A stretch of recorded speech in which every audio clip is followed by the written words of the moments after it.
আসসালামু আলাইকুম। আশা করি সবাই ভালো আছেন, কাছে এবং দূরে, দেশ ও দেশের বাইরে যে যেখান থেকে আমার ভিডিওটি দেখবেন সবাইকে অসংখ্য ধন্যবাদ। আজকের ভিডিওটা শুরু করেছি বিকাল থেকে।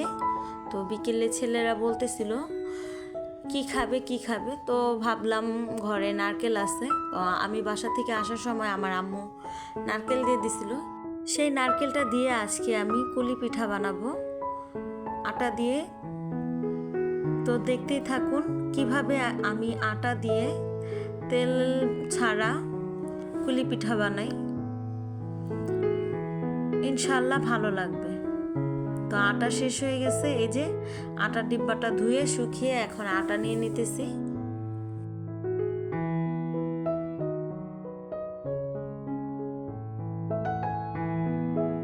তো এই তো এখন আমি নারকেলটাকে ভেঙে নেব। তো এখানে আমার হাতে দেখতে পাইতেছেন, এটা হচ্ছে, আসলে এটার নাম আমিও জানি না, কি বলবো, এটা চাপাটি বলে নাকি রামদা আমি জানি না। তো আমার শাশুড়ির যেই দাও ছিল, তো আপনারা কি বলেন আমি জানি না, আমরা দাও বলি। তো সেই দাওটা একজন নিয়ে গেছিল, নিয়ে যাওয়ার পর সে আর ফেরত দেয়নি। আমার শাশুড়ি যখন তার কাছ থেকে দাওটা চেয়েছে তখন সে বলছে আমি তো আপনার থেকে কোনো দাও আনিনি।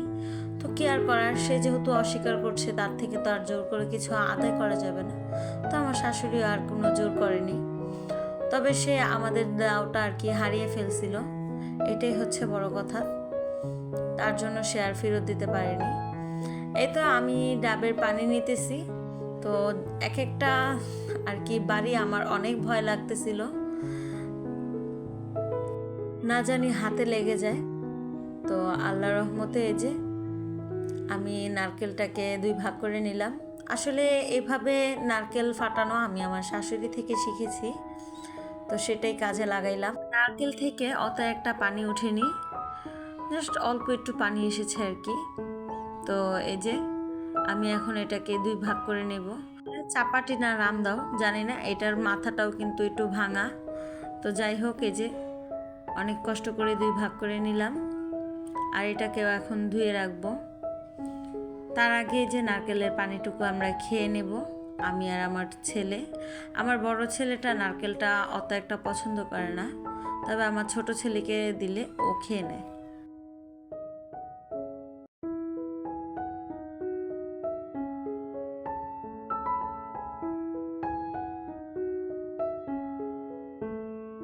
তো এই তো এই হচ্ছে নারকেলের পানি, মানে আধা মগ।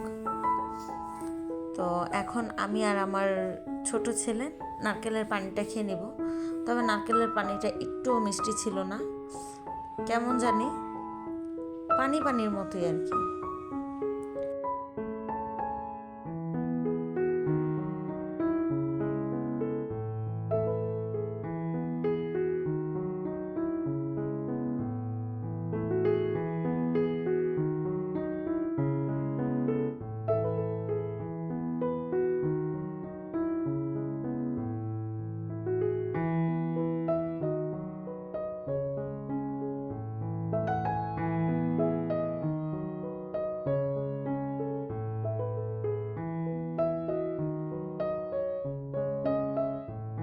তো এই তো এখন আমি নারকেল কুড়োবো, আর নারকেল কুড়োতে কুড়োতে ভারতের সেই তরুণীর কথাটা বলি, মৌমিতা, যিনি সদ্য ডাক্তার, মানে ডাক্তারি শিখতেছিলেন।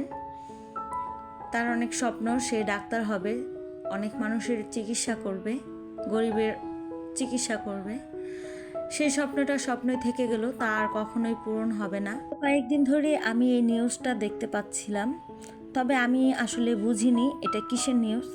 কিন্তু গতকাল রাতের বেলা আমি আর কি আমার ফোনে এই নিউজটা দেখতে পেলাম, তখন আমি একটু নিউজটা শুনলাম।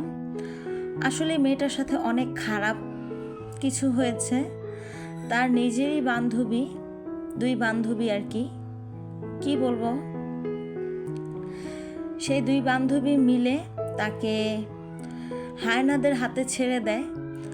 রাত্রে 2টা বাজে তাকে বলে চল আমরা একটু বিশ্রাম করব। তো বিশ্রামের কথা বলে 4 তলার একটা কেবিনে নিয়ে যায়।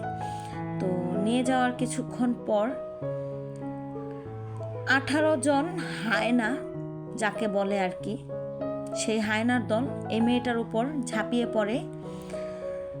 শুধু এই 18 জন হায়নাই না, সাথে তার ওই 2 বান্ধবী। কি বলবো, একজন তার পায়ে চেপে ধরে, আরেকজন গলায় চেপে ধরে, যার কারণে গলায় চেপে ধরার পর তার চোখ ফেটে রক্ত বের হয়ে যায়।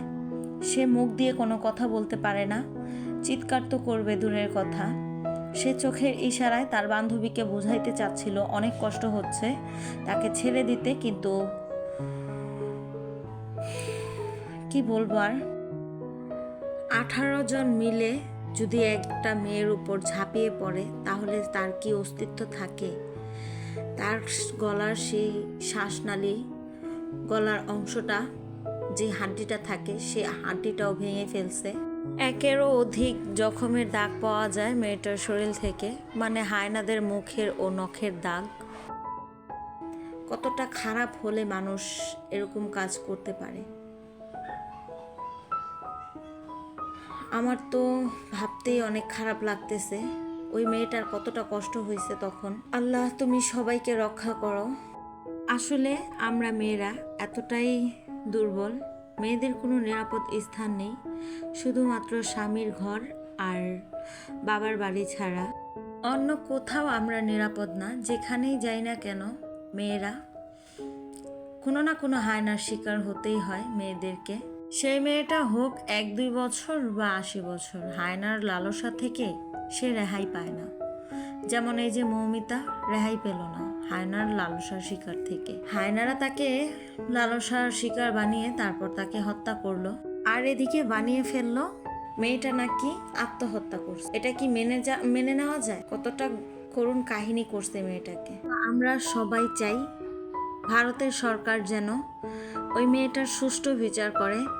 মেয়েটার সাথে যে করুণ কাহিনী করছে, যে কষ্ট দিয়ে মেয়েটাকে মারছে, তার থেকে ডাবল কষ্ট দিয়ে যেন প্রত্যেকটা মানুষকে মারা হয়, যতগুলো মানুষ এই মেয়েটার সাথে বলাৎকার করছে। এখন টিভিতে নিউজ ছাড়লেই শুধু মৌমিতার সেই করুণ মৃত্যুর কাহিনী। কতটা কষ্ট দিচ্ছে মেয়েটাকে, যতবারই দেখি হৃদয়টা নেড়ে উঠে, কেঁপে ওঠে। খুব কষ্ট লাগছে। হয়তো আপনারা বুঝবেন আমার কথাগুলো শুনলে। ভিতর থেকে একটা ভারী নিঃশ্বাস আসে বারবার। তো এই তো আমি নারকেল কুড়িয়ে নিছি, তারপর নারকেলটাকে আমি পুর বানিয়ে নিছি, আর কিছু নারকেল রাখছিলাম মুড়ি দিয়ে চিনি দিয়ে খাওয়ার জন্য। তো মুড়ি দিয়ে চিনি দিয়ে খেয়েও নিলাম। আর এই তো অফ ক্যামেরায় আমি পিঠাও বানিয়েছি। তো এখন আমি এগুলোকে ছেঁকে নিব। তো আমি কিন্তু এইভাবে পিঠা বানানো আমার মায়ের থেকে শিখছি। আমার মাকে দেখতাম অতিরিক্ত তেল খেলে তো গ্যাস হয়, তো আমার মা আমাদেরকে এইভাবে কুলি পিঠা বানিয়ে খাওয়াতো। মাঝে মধ্যে আর কি তেলে ভাজতো, তবে এইভাবেই বেশি বানিয়ে খাওয়াতো। তো এইভাবে খেতেও কিন্তু অনেক মজা। জানি না কেউ খেয়েছেন কিনা এইভাবে। তো আমার পিঠাগুলো কিন্তু অনেক মজার হয়েছিল, সত্যি কথা। আমার হাজব্যান্ড আর কি পিঠাগুলো খেয়ে আমার অনেক প্রশংসা করছে। তো এই হচ্ছে আমার পিঠা।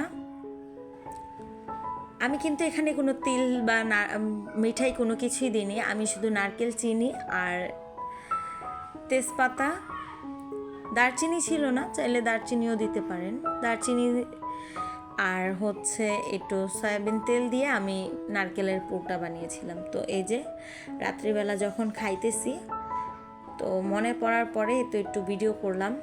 তো 1 প্লেট পিঠা বসে শেষ করে ফেললাম এক বসাতেই। তো এই ছিল আমার আজকের ভিডিও। কেমন লাগলো অবশ্যই জানাবেন, আর লাইক না দিয়ে থাকলে প্লিজ একটি লাইক দিয়ে দিবেন। আল্লাহ হাফেজ।